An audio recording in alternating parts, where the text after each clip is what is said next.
siapa saja yang potensial adu mekanik politik di Pilkada Jawa Barat. Sebelum kita bahas soal sosok, bagaimana sejauh ini dinamika politik di Pilkada Jawa Barat yang paling mutakhir? Kalau kita lihat kan juga backgroundnya adalah beberapa nama sudah ambil formulir dan juga sudah mengembalikan. Tapi dinamika politiknya gimana sih sekarang?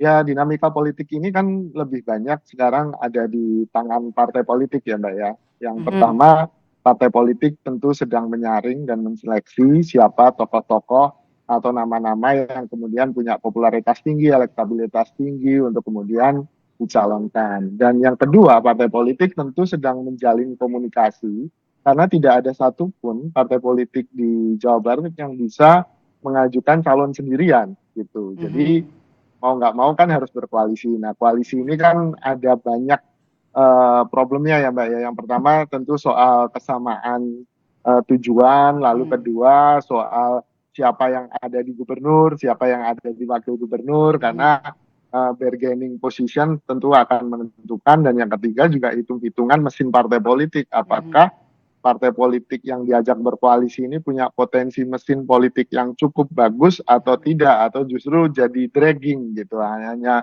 membebani partai politik yang lain. Nah, itu menurut saya sekarang sedang jadi obrolan tingkat elit lah istilahnya, sedangkan di level masyarakat sendiri sudah ada nama-nama yang kemudian muncul, dan tentu saja sudah banyak spanduk-spanduk, baliho yang terpasang. Nah, ini tinggal kemudian bagaimana calon-calon ini berani berdiskusi langsung dengan masyarakat untuk kemudian menawarkan solusi-solusi atas masalah-masalah yang dirasakan oleh masyarakat Jawa Barat, Mbak. Gitu. Oke. Mas Kunto, Golkar kan selain di Jawa Barat sebenarnya masih wait and see ya dengan posisi seorang Ridwan Kamil yang juga nantinya dikabarkan kan disiapkan juga untuk maju ke Pilkada Jakarta kalau nanti misalnya head to headnya dengan Anies Baswedan. Nah, bagaimana analisis Anda soal ini, masih wait and see langkah dari Golkar? Ya, tentu saja Golkar juga harus menghitung ya, Mbak ya.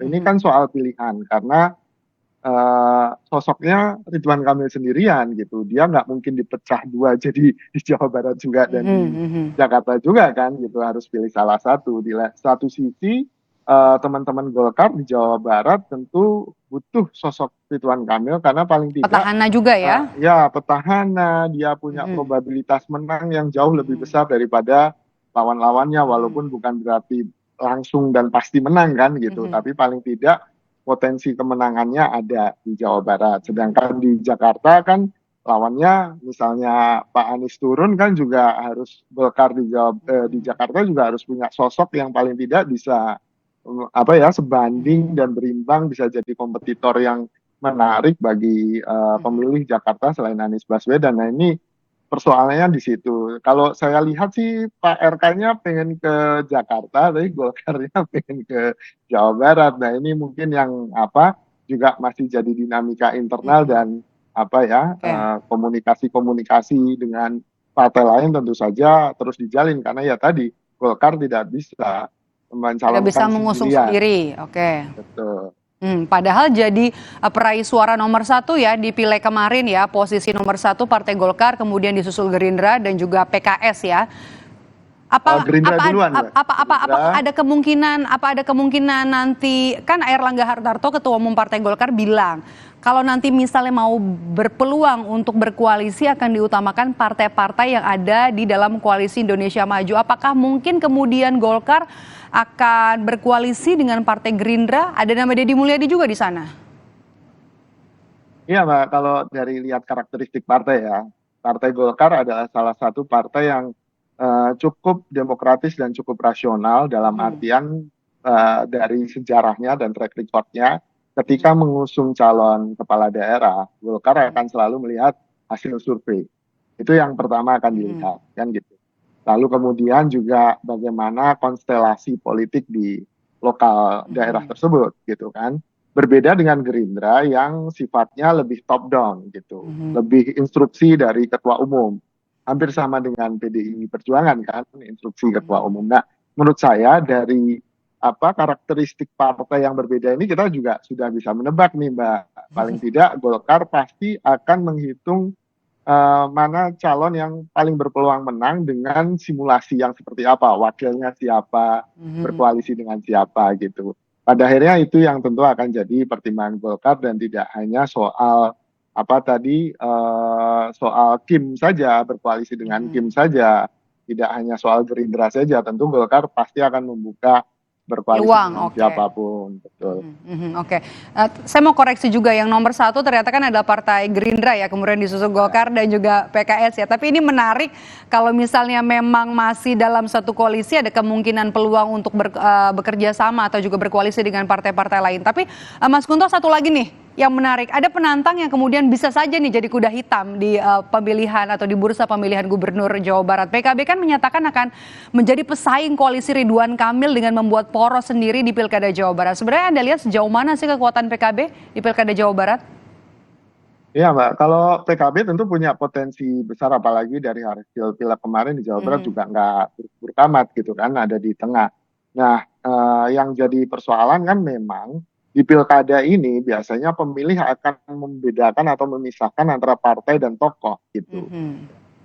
Eh, Sangat sering koalisi partai yang kelihatannya gemuk, punya kursi banyak, ternyata kalah dengan koalisi partai yang kecil, tapi tokohnya cukup lumayan Oke. elektabilitasnya. Nah, ini yang mekanisme ini yang kemudian apa mekanisme pemilih seperti ini yang kemudian harus hati-hati dilihat oleh partai politik juga. Pada Mhm. akhirnya kan tadi sekali lagi pemilih tentu akan melihat calon gubernurnya daripada partainya gitu. Mhm. Itu yang biasanya terjadi di Jawa Barat ya Mbak ya. Dan tentu walaupun begitu ada juga problem partai itu adalah kesulitan mesin partai. Nah ini yang jadi penting sekarang, yang jarang disadari oleh kita di 2018 Mhm. Ridwan Kamil itu menang hanya terpaut kurang dari 3% dari pasangan Asik yang Mhm. Gerindra dan PKS karena Mhm. mesin politiknya PKS Mhm. sangat kuat tuh di Jawa Barat. Nah, Mhm. ini yang juga walaupun dia nggak punya tokoh yang luar biasa personanya ya, tapi paling tidak dia punya mesin partai yang Mhm. sangat kuat dan itu juga sangat menggiurkan bagi partai-partai lain yang Oke. punya tokoh untuk kemudian merekrut PKS gitu. Oke, mesin partai dan juga bicara sosok ya.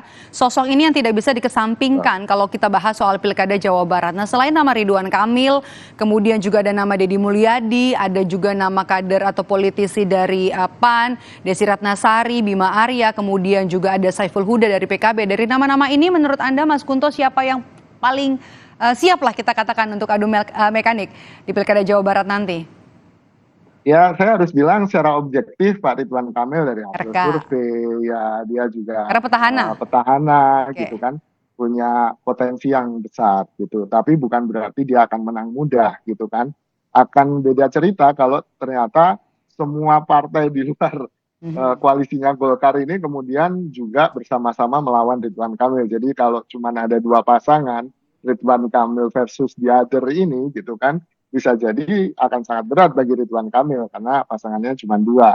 Kemarin-kemarin di Jawa Barat kan ada lebih dari tiga pasangan ya Mbak ya, ada empat, Mhm. lima gitu kan. Mhm. Sehingga suaranya cukup cukup tersebar gitu, tidak tidak kemudian terfokus. Nah ini juga jadi hitungan strategi pasti hari ini bagi partai-partai politik. Apakah mereka menginginkan satu lawan saja versus Ridwan Kamil atau kemudian ada dua atau tiga nama yang lain dan dengan risiko bahwa suaranya akan terpecah dan Ridwan Kamil lebih solid suaranya. Nah ini juga jadi pertimbangan pasti di elit politik.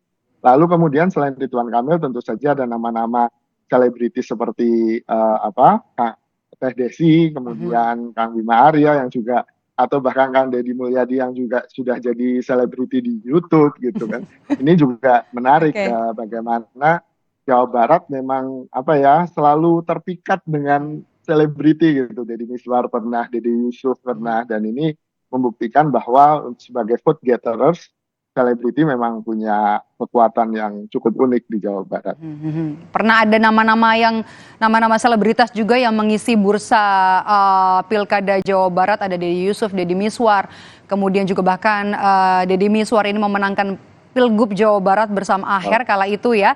Dan Ya. Anda merasa yakin itu bakal terjadi lagi faktor atau faktor sosok dan juga tingkat keterkenalan dari seorang sosok yang nanti akan maju di pemilihan gubernur Jawa Barat jadi faktor paling tinggi nanti akan mempengaruhi pilihan dari pemilih, begitu? Ya, karena Ridwan Kamil sendiri adalah selebriti, Mbak. Selebgram kan, beliau kan gitu. Tanpa harus didampingi oleh selebriti dalam artian Dekat dengan artis milenial gitu. begitu ya, Gen Z juga Iya, ya.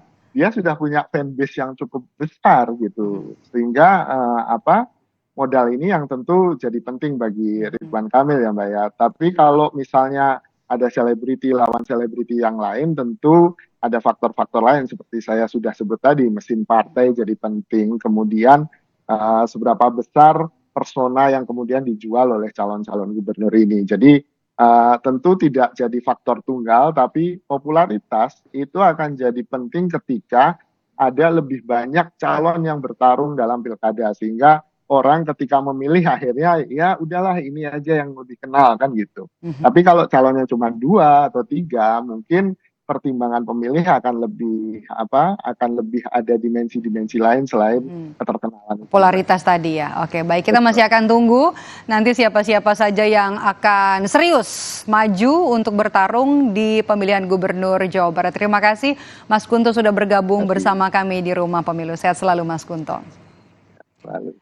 Dan jangan kemana-mana saudara, usai jeda Rumah Pemilu akan kembali dengan informasi dari Ketua KPU Hashim Asyari menyebut Partai Persatuan Pembangunan atau P3 tidak akan lolos parlemen lewat jalur gugatan hasil pemilu legislatif di Mahkamah Konstitusi.